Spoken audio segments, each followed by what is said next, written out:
Buenas tardes, amigos de Lima Conecta. Bienvenidos a una nueva edición. Mi nombre es Melanie Vargas. El día de hoy tenemos entrevistado a Miguel Pintado. Él es economista de CEPES. Muy buenas tardes, Miguel. ¿Qué tal? ¿Cómo estás? Mucho gusto, Melanie. Gracias por la invitación.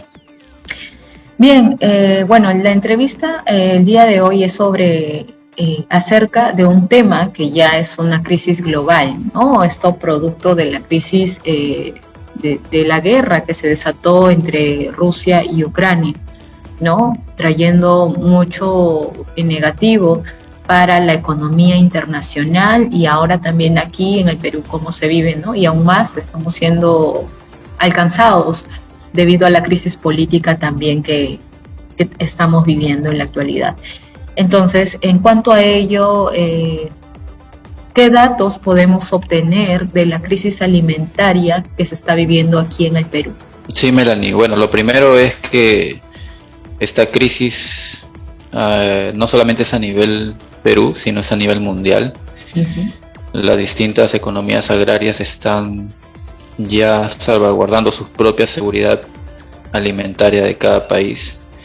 En el caso peruano, el decreto de urgencia ha salido un poco tarde para la compra de urea.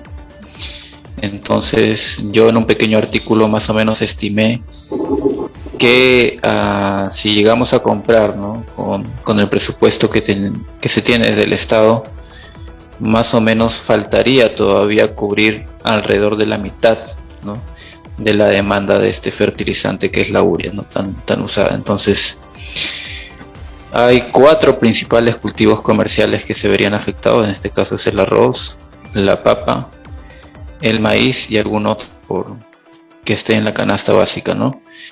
Entonces, ya las campañas están próximas a empezar con nuevos insumos. Revisando la información de SUNAT, hasta el mes de mayo todavía se ha importado urea. Deben ser de negociaciones previas, lógicamente. Pero el problema que llevamos ahí es que se ha importado más o menos la mitad de lo que usualmente se importa, ¿no?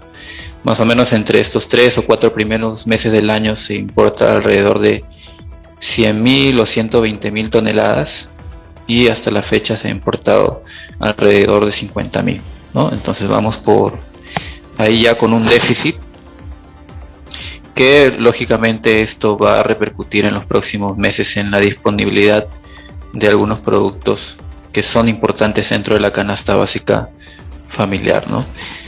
Entonces hay un tema ahí que hay un tema de oferta, ¿no?, a nivel mundial sobre estos países que producen y exportan fertilizantes, y también hay un tema que viene por el lado de los precios, ¿no?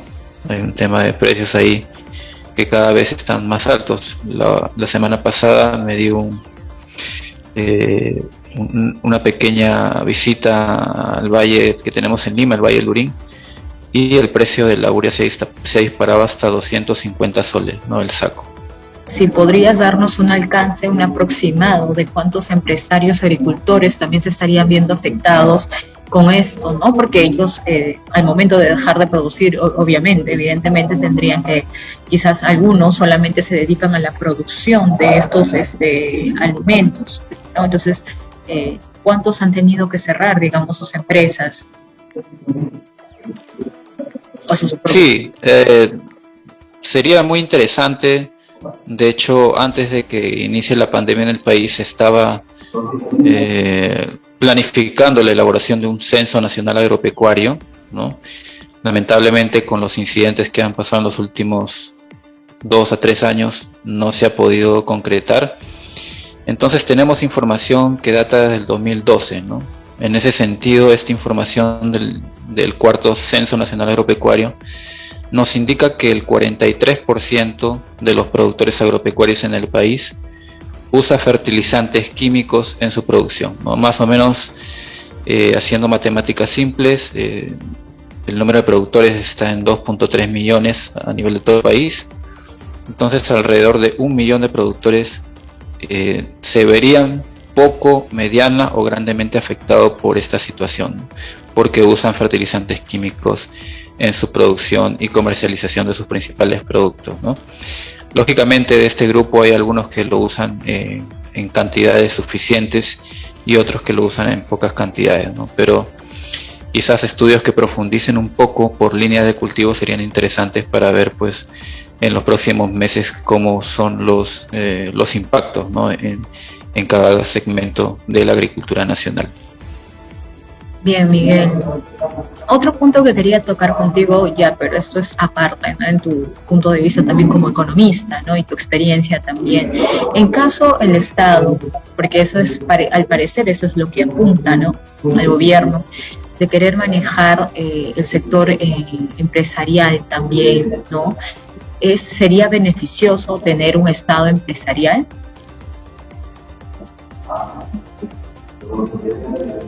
Sí, quizás bueno, es una pregunta difícil de responder, ¿no? Porque digamos hay varios criterios, ¿no? Centrándome yo desde el área que manejo, que es el económico, el criterio pues es qué tan eficiente es que el Estado intervenga, ¿no? Como empresa. Entonces, hay estudios que indican, ¿no? Más o menos que las pequeñas unidades agropecuarias, a pesar de todos los problemas que tienen, ¿no? de acceso a riego, por ejemplo, ¿no? O de acceso a servicios públicos, o de un territorio que facilite su mejor desempeño, a pesar de todas esas condiciones territoriales, coyunturales, ¿no? Son medianamente eficientes, ¿no? Entonces, lo que se debería hacer desde el Estado es repotenciar, ¿no? Ver cuáles son los cuellos de botella en cada uno de estos segmentos de la agricultura general y de la agricultura familiar en particular, que es la más importante en el país, ¿no?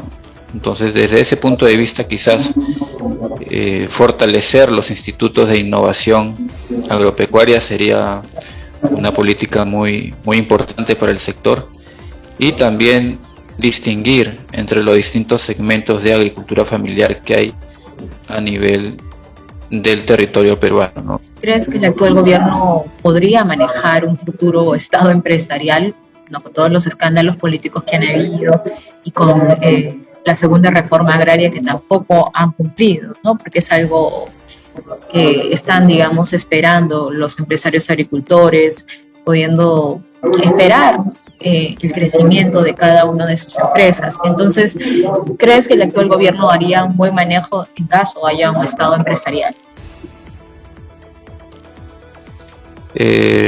No se sabe, ¿no? No se sabe porque lo que ha primado hasta estos años, las últimas décadas, es que ha habido políticas de gobierno más no políticas de Estado, ¿no? Y lo que necesita el sector agrario en general son políticas de Estado, es decir, políticas que tengan un horizonte temporal de mediano o largo plazo, ¿no? Para poder precisamente desarrollar el agro en el país. Si uno revisa las cifras de la agricultura familiar en los últimos 10 o 15 años, los hogares agricultores familiares van perdiendo peso en relación a los territorios más genéricos, ¿no? Entonces, probablemente allí hayan desincentivos, ¿no? Dentro del mismo sector, llámese rendimientos bajos, llámese poco ingreso o pocas posibilidades de desarrollo, ¿no? Entonces es importante que las políticas de Estado sean de gran horizonte, ¿no? De larga data, eso es importante. Bien, Miguel. Y otro último punto también es ¿qué debería hacer ahora, no, digamos, el nuevo ministro de Agricultura para poder, el ministro de Agricultura, la ministra también encargada de las poblaciones vulnerables, para poder quizás un poco alentar la situación también de la crisis alimentaria en el Perú, aunque ya llegó, en realidad, ya es una crisis que está pasando, pero quizás, no sé, hacer algo, aplicar alguna estrategia para poder disminuir esta situación, ¿no? Y no que sea gigante tan pronto. Sí, Melanie. Bueno, lo que importa ahora por la coyuntura son medidas de corto plazo, ¿no? Para, como tú dices, tratar de rescatar un poco la seguridad alimentaria del país, ¿no? Como te decía, esta iniciativa de compra de fertilizantes a nivel de gobierno es muy importante, ha llegado con un poco de retraso, es así. Sin embargo, sigue siendo importante, ¿no? Quizás por ahí ampliar el presupuesto sería conveniente. Por otro lado, también tratar de incentivar